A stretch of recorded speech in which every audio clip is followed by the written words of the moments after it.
പത്തനംതിട്ടയിൽ മഴ ശമിക്കുന്നുണ്ട്. റാന്നിയിൽ വെള്ളം ഇറങ്ങിത്തുടങ്ങിയിരിക്കുന്നു. വീടുകളിലും കടകളിലും ശുചീകരണ പ്രവർത്തനങ്ങൾ പുരോഗമിക്കുകയാണ്. റാന്നിയുടെ ഇന്നത്തെ ആകാശ ദൃശ്യം നമുക്ക് കാണാം. ഇന്ന് റാന്നിയുള്ള അവസ്ഥയാണ് നമ്മൾ കാണുന്നത്. വെള്ളം ഇറങ്ങിയിട്ടുണ്ട്. ചെറിയ തോതിൽ വെള്ളം ചിലയിടങ്ങളിൽ ഉണ്ടാകുന്നു. നിറയെ ആളുകളെ കാണാം. അവിടെ ശുചീകരണ പ്രവർത്തികൾ നടക്കുകയാണ്.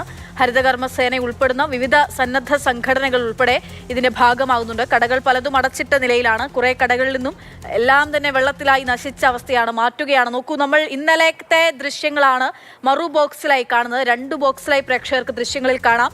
ഇന്നലെ വെള്ളത്തിലായിരിക്കുന്ന റാന്നിയുടെ സാഹചര്യം ഇന്നിപ്പോൾ വെള്ളം മാറിയപ്പോൾ, വെള്ളം ഇറങ്ങിയപ്പോൾ ഉണ്ടാകുന്ന റാന്നി ബസ് സ്റ്റാൻഡിൽ നിന്നുള്ള ആകാശ ദൃശ്യം. 2 ആകാശ ദൃശ്യങ്ങൾ, 2 ഏരിയൽ വ്യൂ ആണ് നമ്മൾ കാണുന്നത്. എത്രമാത്രം ഗുരുതരമായിട്ടുള്ള സ്ഥിതി വിശേഷമായിരുന്നു ഇന്നലെ ഉണ്ടായിരുന്നത്.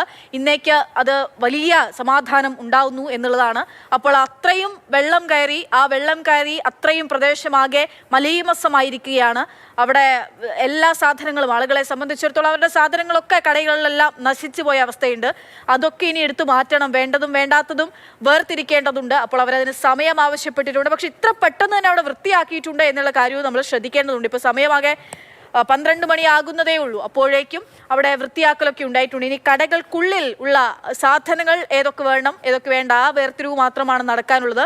അല്ലാതെ ആ പ്രദേശം മൊത്തം വൃത്തിയാക്കിയിരിക്കുന്നു. MLA ഉൾപ്പെടെയുള്ള, പഴകുളം മധു ഉൾപ്പെടെയുള്ള ആളുകൾ രാവിലെ മുതൽ അവിടെ ഉണ്ടായിരുന്നു ഇന്ന് ഈ വൃത്തിയാക്കുമ്പോഴും. അപ്പോൾ ആ ഒരു സ്ഥിതി ശാന്തമാകുന്നു റാന്നിയിൽ എന്നുള്ളതാണ്. റാന്നിയിൽ നിന്നും ഈ വെള്ളം നേരെ ആറന്മുളയിലേക്ക് ഒഴുകി പോകുന്നു എന്നുള്ളതാണ്. നേരത്തെ അവിടെ നമ്മൾ തേനമ്പറമ്പിൽ അത് അപ്ഡേറ്റ് ചെയ്യുന്നുണ്ടായിരുന്നു എന്ത് സംഭവിക്കുന്നു എന്നുള്ളത്. അപ്പോൾ നമ്മൾ 2 ദൃശ്യങ്ങൾ, ഇന്നലത്തെ സ്ഥിതി എത്രത്തോളം ഗുരുതരമായിരുന്നു, ഇന്ന് സമാധാനമാകുന്ന ആ കാറ് മാഞ്ഞ് തെളിവ് വരുന്ന ഒരു അന്തരീക്ഷമാണ് കാണുന്നത് പത്തനംതിട്ട റാന്നിയിൽ നിന്ന്.